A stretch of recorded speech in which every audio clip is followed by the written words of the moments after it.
All right, let's jump right into this explainer. Today, we're diving headfirst into the high-energy, constantly screaming, utterly frantic world of Rico's Stickman universe.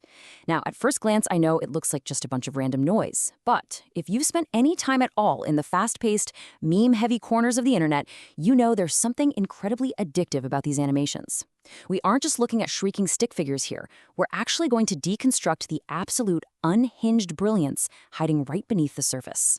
Because, make no mistake, this chaos is not an accident. It is literally a masterclass in comedic speed. The creator uses this rapid-fire dialogue and a complete, total suspension of earthly logic to keep you totally off balance. You're constantly playing catch-up, trying to track these characters who are operating on a completely different plane of reality. And to really understand how this viral lightning is captured in a bottle, we can actually break this madness down into 3 core pillars. So let's start with pillar number 1. Absurd delusion. This right here is a brilliant study in committing to the bit against all logic and reason. The humor relies entirely on a character adopting a completely ridiculous premise and just defending it like their life depends on it. In one of the most iconic exchanges, a character confidently and totally inexplicably declares, "I'm an eagle." No context, no costume, no logical reason whatsoever for saying it, just pure, unmatched confidence in a blatant lie. And how does the other guy react? He doesn't scream, he doesn't freak out. He meets that delusion with the ultimate deadpan reality check. You're an adult man. It is just the perfect straight man response. I mean, in any normal conversation on planet Earth, stating that undeniable visual fact would end the argument instantly, right? But in the Stickman universe, reality is basically just a minor inconvenience. Because instead of conceding to logic, the first character aggressively escalates the delusion. He doubles down with, "I'm a eagle boom boom," and then literally demands the other guy leave.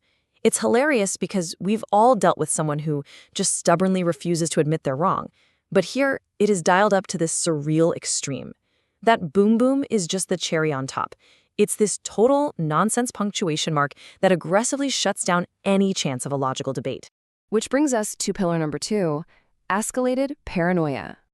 If the first pillar was about completely ignoring reality, this one is about taking a tiny sliver of reality and just blowing it up into a massive existential threat. Think about it.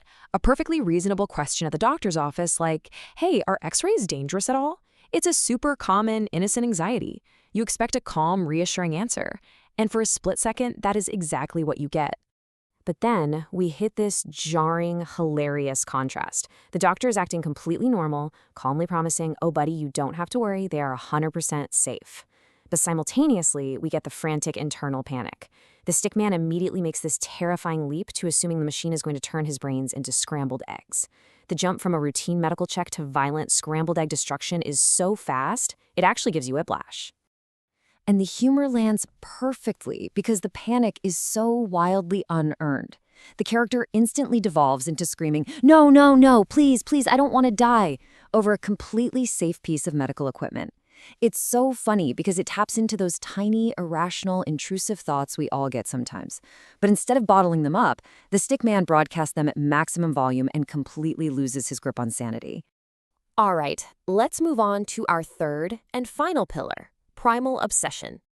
When you look at episodes like Sand and Shenanigans, you realize that after all the delusions and the scrambled egg paranoia, this universe desperately needs a release valve. And it finds that release in hyperfixation. The emotional spectrum of these characters is just wildly unpredictable, jumping from utter confusion to bizarre menace right back to that primal terror we just saw. But there is one thing, one singular thing, that can instantly cut through all that noise. Ice cream, all the logic, all the fear, it all just completely evaporates for a cold treat. Ice cream, yes, ice cream. Just like that, the screaming stops, the paranoia vanishes, and the characters revert to this state of complete childlike euphoria. It is the ultimate comedic reset button. Brains turning to scrambled eggs? Who cares? The mere mention of ice cream brings instant, joyful salvation. So let's break down the actual anatomy of this viral chaos. When we synthesize these 3 pillars, we see exactly how they forge the ultimate viral meme format. It's not just that these elements are there, it's the kinetic, relentless speed at which they are strung together. You're hit with the adult man claiming to be an eagle, you're immediately thrust into a life or death panic over an X-ray, and then you are saved by the joyful revelation of ice cream. The viewer literally never gets a moment to recover from the whiplash. And to push it even further and totally break the bounds of reality, the creator uses extreme hyperbolic exaggeration, throwing out infantile, mathematically impossible numbers like 1 billion gazillion. The second someone demands a billion gazillion of anything, you instantly know you are no longer operating under the laws of physics, math, or common sense. Then they pair that exaggeration with just sheer brute force repetition. Okay boo, okay boo, okay boo, okay boo, okay boo, okay boo. It's this rapid fire loop that just repeats over and over and over without a single breath. It's annoying for the first 2 seconds, it's confusing for the next 2, and it becomes absolutely hilarious by the end simply because of the sheer audacity of committing to the bit for that long. So as we wrap up this explainer, I'll leave you with this thought. Why does watching someone else's hilariously scrambled egg paranoia make our own frantic world feel just a little bit brighter? I mean, maybe it's because in a world that constantly demands we act like rational adult men, there's something deeply freeing about watching a stick figure insist they are an eagle, scream their lungs out at an X-ray, and then find total, blissful peace in a bowl of ice cream. It is totally absurd, it's totally frantic, but honestly, it might be exactly the kind of unhinged joy we all need. So take that mindset with you today, and remember, sometimes the absolute best response to a stressful world is just to yell, boom, boom,